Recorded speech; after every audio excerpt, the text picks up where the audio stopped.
우리 몸의 관절 중 가장 큰 하중을 부담하는 무릎 관절. 반복적인 사용과 외부 충격, 노화 등으로 무릎에 염증이 생기는 것을 퇴행성 관절염이라 부르죠.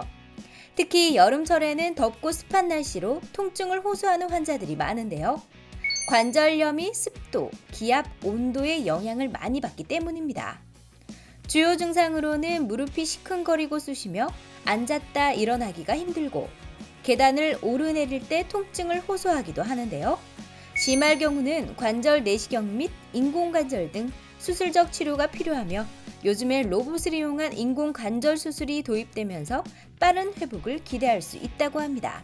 평생 써야 할 무릎을 건강하게 지키는 방법. 정형외과 전문의 임철순 센터장과 함께 알아봅니다. TBC 클리닉 건강 365 오늘의 주치 임철순 정형외과 전문의와 함께하겠습니다. 안녕하세요. 안녕하세요. 안녕하세요. 정형외과 전문의 임철순입니다. 예, 선생님 보면은 허리도 꼿꼿하시고 굉장히 바른 자세를 갖고 계세요. 감사합니다. 저희가 사실 직립보행을 하다 보면은 허리도 아프고 또 상체를 지탱하기 때문에 무릎도 많이 아프잖아요. 그렇게 되면 나이 들수록 걷기도 힘들어지고 삶의 질도 떨어질 수밖에 없을 것 같습니다. 그렇습니다. 무릎 관절은 3가지 뼈가 하나의 관절을 이루게 되면서 운동과 보행에 매우 중요한 역할을 하는 관절인데요.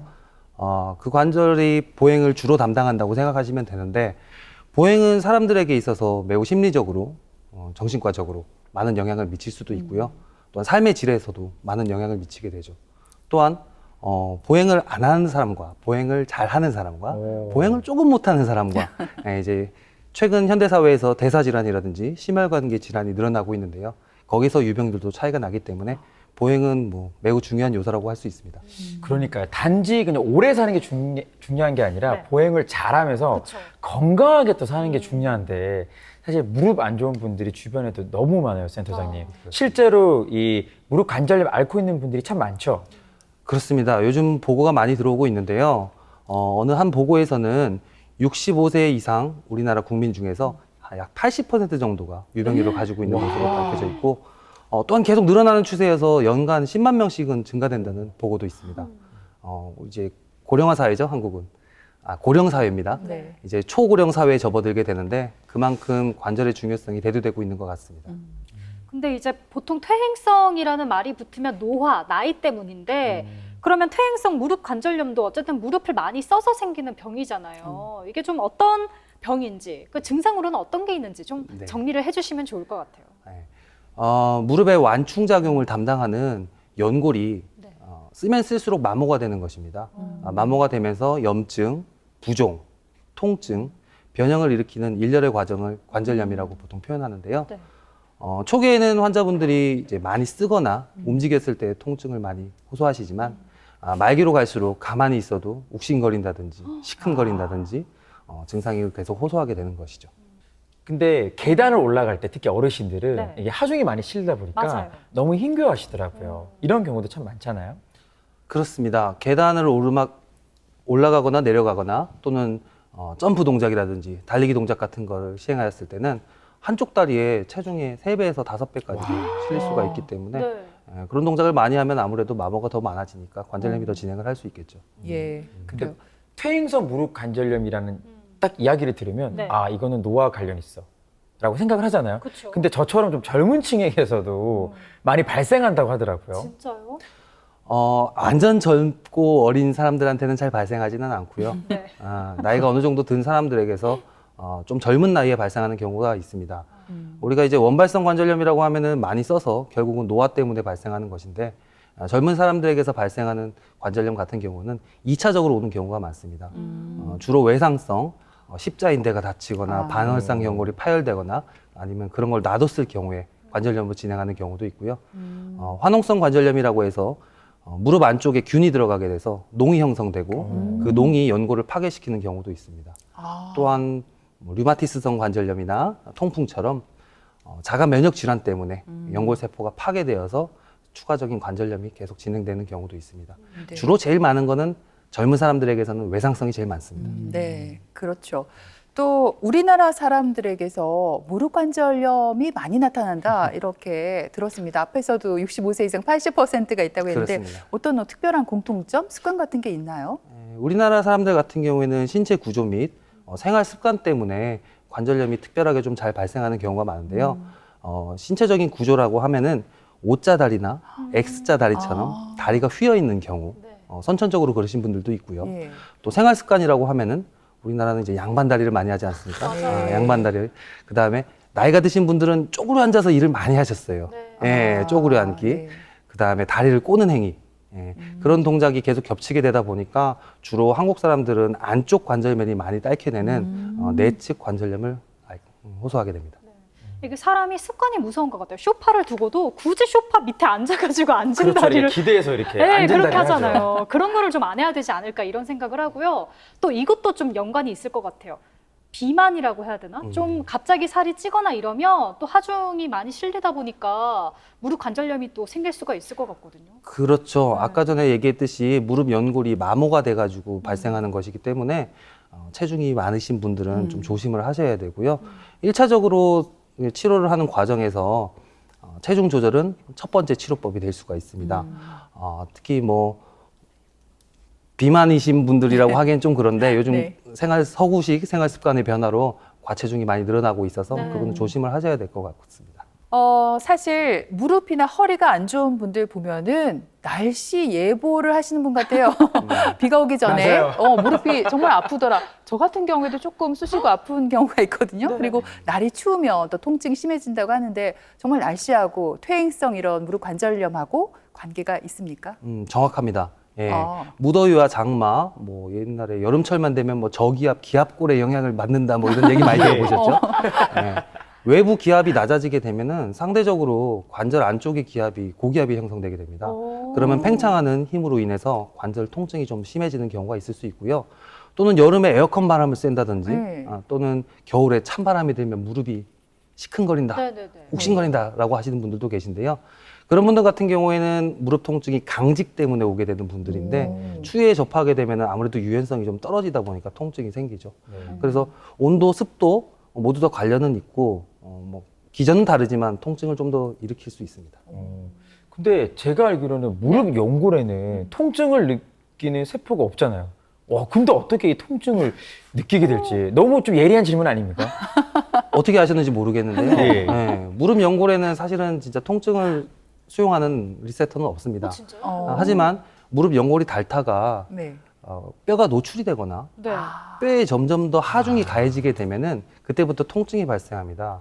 이게 어떤 문제가 있냐면 환자분들이 오셔가지고 갑자기 통증이 느껴져서 왔어요라고 저를 방문해 주시는데 제가 관절염이네요 라고 설명을 드리면 관절염은 서서히 진행하는 건데 왜 갑자기 아파라고 얘기를 하시거든요. 사실 연골 자체는 점점 따라왔지만 네. 어느 정도 뼈에 영향을 미치게 됐을 때 통증이 많이 느껴지게 되는 것입니다. 그러면은 이제 환자들 입장에서는 되게 통증이 갑자기 나타난 것처럼 느껴질 수가 있겠네요, 진짜로. 그러면 이제 통증이 생기면 병원에 가게 되잖아요. 이제 내원을 하면 어떤 검사를 받게 될까요? 우선 저를 처음 찾아왔을 때는 병력 청취를 통해서 환자분이 어떤 삶을 사셨는지 또 이학적 검사를 통해서 실제로 다리의 변형이 눈에 보이는지 아니면 뭐 무릎이 부어 있다든지 뭐 발적이 있다든지 또는 뭐 열감이 느껴진다든지를 확인하는 것이 먼저겠고요.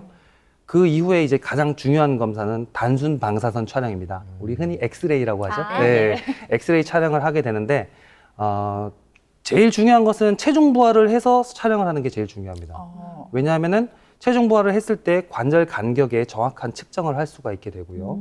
변형이라든지 골극이라든지 전반적인 형태의 모양이 체중이 실렸을 때 안 실렸을 때 차이가 나시는 분들이 있어요. 그래서 체중을 싣고 검사를 하시는 게 제일 좋습니다.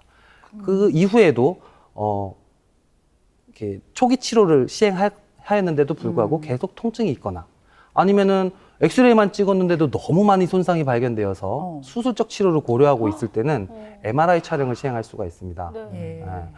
치료에 반응이 없었던 분들은 다른 이상 원인이 있는지 없는지 확인을 해야 되고 수술을 결정하신 분들은 어떤 수술을 할지를 결정하기 위해서 MRI 촬영을 시행하게 되고요.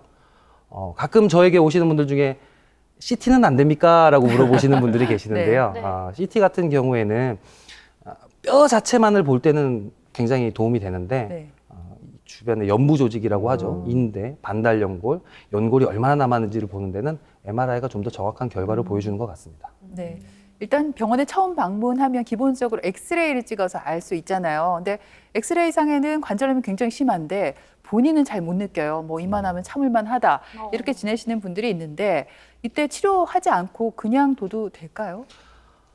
사실 뭐 엑스레이 상에서 많이 진행을 했으면은 의사 입장에서는 뭔가 조치를 취하는 것이 치료가 될 수가 있겠는데요. 간혹 안 아프신 분들도 계세요. 간혹 안 아프신 분들은 일단 보존적 치료요법을 먼저 택해보는 것이 원칙이긴 한데요. 전문의가 봤을 때 너무 손상이 심하고 변형이 심한 경우에는 그래도 수술을 하시는 것이 나중에 결과에서 차이가 난다라고 말씀을 드리고 있습니다. 앞에 말씀하신 대로 보존 치료 받으면서 네. 환자의 또 큰 역할이 하나 있죠. 운동을 좀 꾸준히 해야 되는데 분명히 또 운동 안 하는 분들이 많을 것 같아요. 저도 아이고, 잘 안 하는데. 이게 그러니까요. 관절 핑계 대면서 아이고 관절이 안 좋을 것 같아요. 아까 처음에도 얘기했듯이 예. 체중이 많으신 분들이 많다고 했잖아요. 예. 왜 체중이 많겠습니까? 예. 안 네. 움직여서. 운동을 안 하셔서 그런 경우도 있다 이거죠. 네. 네. 그래서 일부 환자분들은 하중을 줄이기 위해서 운동을 안 하시는 분들도 계세요. 실제로 운동을 뭐 정말 과격한 운동을 하게 되면은 관절면이 딸린 거는 사실인데요. 초기 치료나 중기 치료에서는 생활 습관 개선도 요구되지만 허벅지 근육을 키워서 체중을 분산시켜 주는 것도 하나의 역할이 될 수가 있고요. 또 허벅지 근육이 좋아야 나중에 수술을 하고 나서도 좋은 결과를 얻을 수 있어서 주로 체중이 많이 실리지 않는 평지 트랙내를 걷는 운동, 가볍게 걷는 운동을 한다든지 실내에서 제자리 자전거를 탄다든지 아니면 수영장에서 수영 발차기를 한다든지 아니면 요즘에는 저도 자세히는 모르지만 수영장에서 아쿠아로빅 같이 예. 체중이 덜 실리는 운동이 있더라고요. 예. 그런 거를 시도해 보는 것이 참 좋겠습니다. 방금 이제 아쿠아로빅 얘기를 해주셨는데 맞아요. 이게 관절에 좀 무리가 덜 가더라고요. 제가 한 2달 반 정도 해봤거든요. 아주머니들 사이에서 열심히 했는데 확실히 도움이 될 것 같으니까 해보고 싶으신 분들은 하시면 좋을 것 네. 같고요. 이게 이제 아무래도 단계별로 또 치료 방법이 달라질 것 같습니다. 비교적 좀 경증 단계에서는 어떤 치료법이 있을까요? 그렇습니다. 무릎 관절염은 총 4단계로 나누게 되는데요. 일반적으로 환자분들한테 설명할 때는 3단계로 설명을 합니다. 네. 초기, 중기, 말기로 설명을 드리는데요. 간단하게 설명을 드리자면 초기는 뼈와 뼈 사이 간격이 줄어들지만 통증이 미약하거나 없을 수도 있는 단계라고 생각하시면 될 것 같고요. 중기는 뼈와 뼈의 간격이 너무 많이 줄어들고 골극이라고 하는 뼈에서 튀어나온 부분이 형성되는 그다음에 통증이 계속 어느 정도 유지되는 단계라고 생각하시면 되고요. 말기는 이제 관절 간격이 거의 없는 상태로 이제 마무리 단계, 이제 수술이 필요한 단계라고 생각하시면 될 것 같아요. 아까 말씀해주신 초기, 중기 치료는 초기 때는 일단은 생활 습관 개선을 해야 되고요.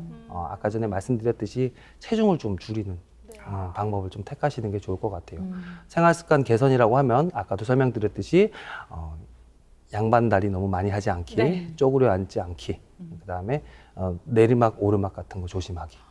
그런 것이 도움이 될 수가 있겠고요. 중기 때는 초기 치료에 더해서 주사 치료까지 시행할 수가 있습니다.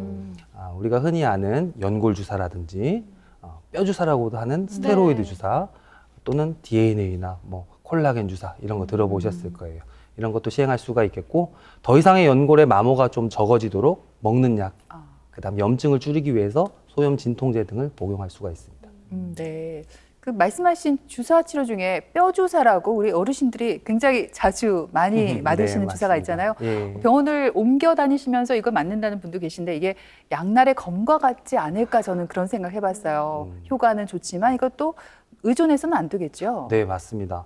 뼈 주사 같은 경우에는 제가 아까 살짝 얘기했는데 스테로이드 주사라고 하거든요. 네. 스테로이드는 지금까지 알려진 항염 작용을 일으키는 가장 강력한 약물입니다. 예, 부신 피질 호르몬이라고도 부르는데요. 네. 그 약을 썼을 때는 급성기 반응이 매우 좋습니다. 진짜 많이 부어 있고 통증이 많이 심한 사람들도 그 약을 한번 쓰면 갑자기 순식간에 좋아지는 걸 경험할 수가 있습니다. 네.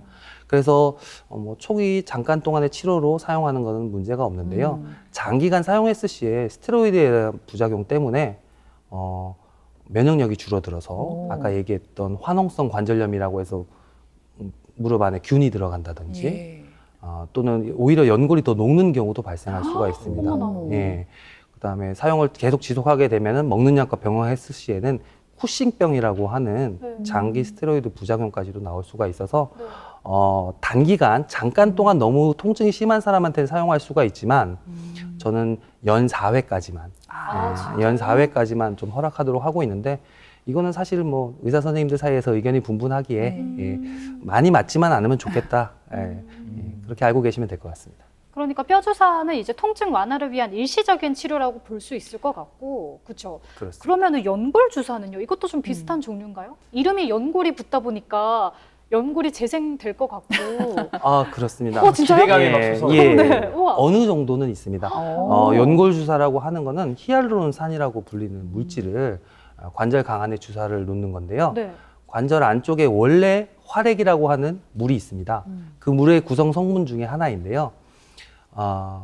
관절의 완충 작용을 담당하고 관절이 움직일 때 삐걱거리지 않도록 네. 윤활 작용을 담당하고 그다음에 재생을 도모할 수 있는 환경을 만들어줍니다. 재생 효과가 아예 없다고는 할 수 없는 게 환경을 조성해야 재생이 되지 않겠습니까? 예. 그래서 재생을 할 수 있는 환경을 만들어줄 수 있게 연골 주사는 좀 적극적으로 치료하기를 권유드리고 있습니다. 보통 간격은 6개월 정도 보고 있고요. 6개월에 한 번씩 맞으시면 될 것 같습니다. 이러한 치료들을 받아서 상태가 호전되면 좋은데 또 그렇지 못한 경우도 있잖아요. 이럴 때는 수술을 좀 고려해야 될 것 같아요. 수술에는 어떠한 방법이 있을까요? 말씀드렸듯이 초기, 중기까지는 약물 치료나 생활 습관 개선이나 뭐 살을 뺀다든지를 할 수 있는데 이제 말기로 접어들수록 수술적 치료를 택해야 됩니다. 나이가 너무 많으시거나 관절이 너무 많이 손상됐을 경우에는 아무래도 인공관절 치환술이라는 거를 할 수가 있겠는데요. 나이가 젊으시거나 또는 이제 인공관절 하기에는 조금 부족하신 분들이 있거든요. 그런 분들 같은 경우에는 여러 가지를 시도해 볼 수가 있어요.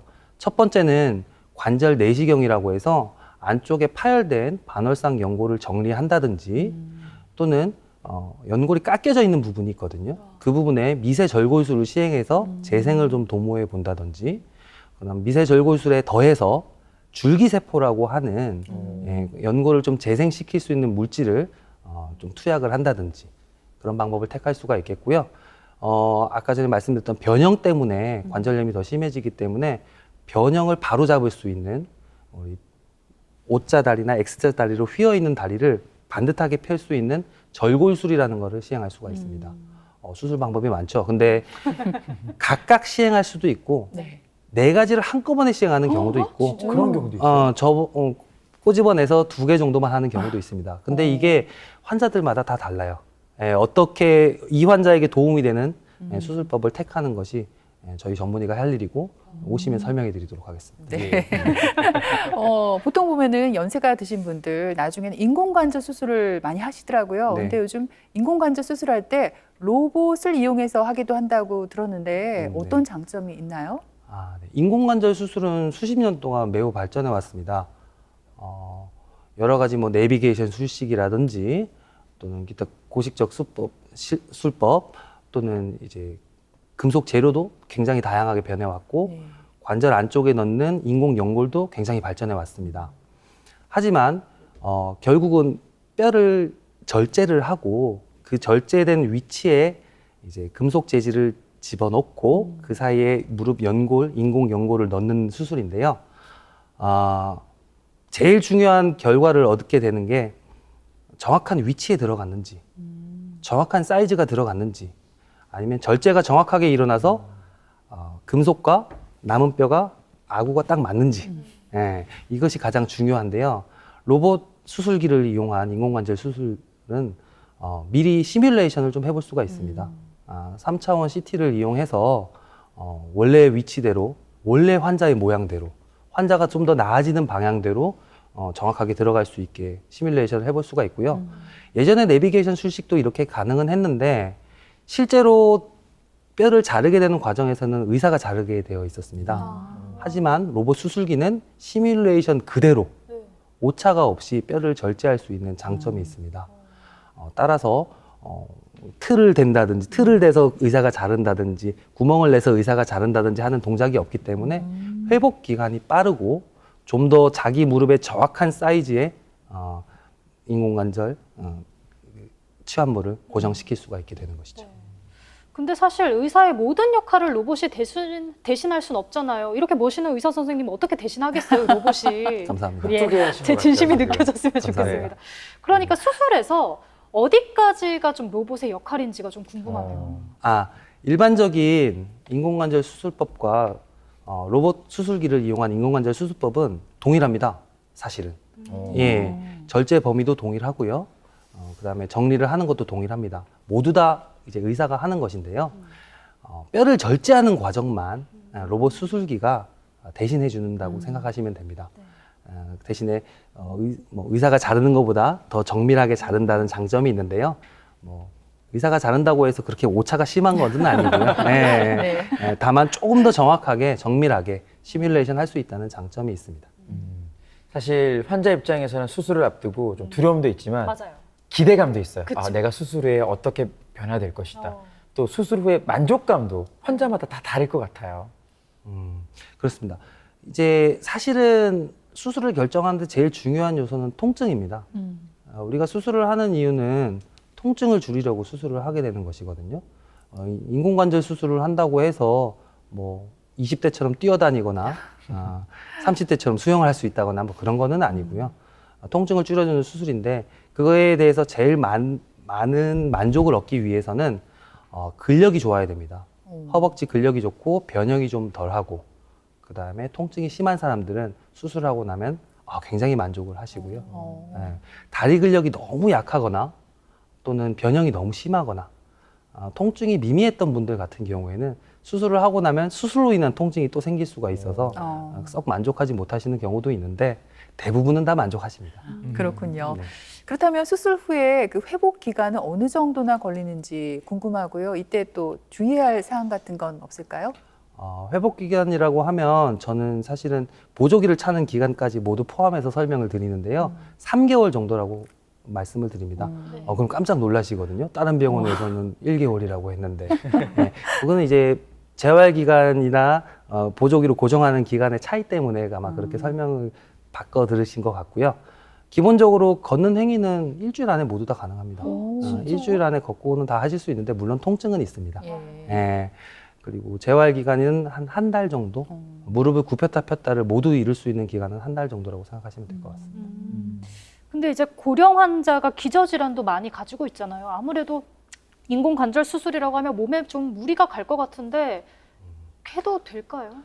인공관절 수술은 꽤 큰 수술이고요. 기저질환이 너무 심하거나 연령이 너무 많으신 분들한테는 사실은 수술을 못하는 경우도 있긴 있습니다. 근데 점점 발전해 오는 과정에서 수술 전후에 환자 관리도 매우 좋아지고 있고 수술 방법도 매우 좋아지고 있고 로봇 인공관절 수술기가 있듯이 그다음에 환자 수술 끝난 이후에도 재활 운동 같은 것도 기구가 많이 발전해 왔습니다. 그래서 최근에는 90대 환자분들도 어느 정도는 다 시행을 하고 있습니다. 또 환자분도 나이가 많지만 건강하신 분들도 간혹 계시고요.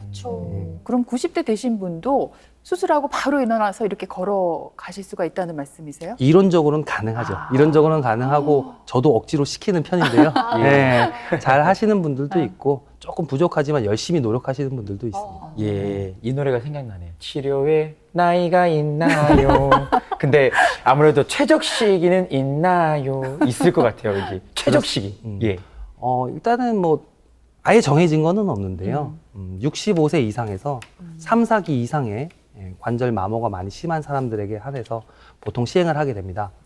하지만 이제 통증이 너무 심하고 변형이 너무 심한 사람들은 시기라는 게 없죠. 너무 심할 때는 인공관절 수술을 하는 것이 맞고요. 좀 덜 심할 때는 아까 말씀드린 수술법을 택하는 것이 맞겠습니다.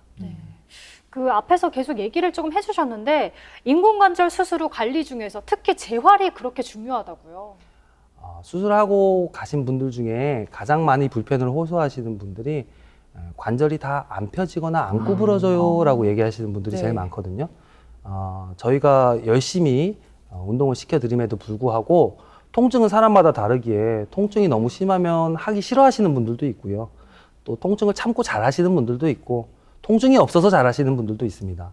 다만 시기라는 게 존재해서 수술 이후에 한 달 안에 어느 정도 관절을 다 피고 다 구부리지 않으면 너무 오랜 시간 동안 고생하실 수가 있어요. 네, 그래서 그때 관절 운동만큼은 반드시 시행하였으면 좋겠고요. 수술 끝나고 나서 통증은 거의 사라진다고 보면 되니까 보행은 잘하실 수 있습니다. 굽혔다 폈다만 잘했으면 좋겠습니다. 네, 운동 열심히 하라는 말씀인 네. 것 같습니다. 예. 고령 인구가 늘어나면서 점점 무릎 관절염 환자도 늘어나고 있는데요. 사실 병원을 선택할 때 누가 이런 거 해서 나았더라, 이런 거 하면 좋더라, 이렇게 입소문만으로 선택하는 분들도 계시더라고요. 예, 관절염 환자는 점점 늘어나고 있고 그에 맞게 수술 방법도 매우 발전하고 있는데요. 네. 현재 환자의 상황과 환자의 연골 상태라든지 이런 걸 보고 적절한 치료법을 택하는 것이 우선시돼야 되겠습니다. 저희 전문의들이 정확한 진단으로 도움을 드릴게요. 간혹 옆집에 누구 할머니는 뭐 했다더라. 우리 이모는 뭘 했는데 이렇게 얘기하시는데 개개인의 상태는 사실 같은 사람은 잘 없더라고요. 네. 다 모두 다 다르니까 정확하게 진단을 받고 치료를 받으셨으면 좋겠고 또 수술을 결정하셨다면 충분하게 설명을 듣고 장단점에 대해서 얘기를 듣고 내가 어떤 수술을 하면 좋을지에 대해서 고민해 보시고 결정하시면 될 것 같아요.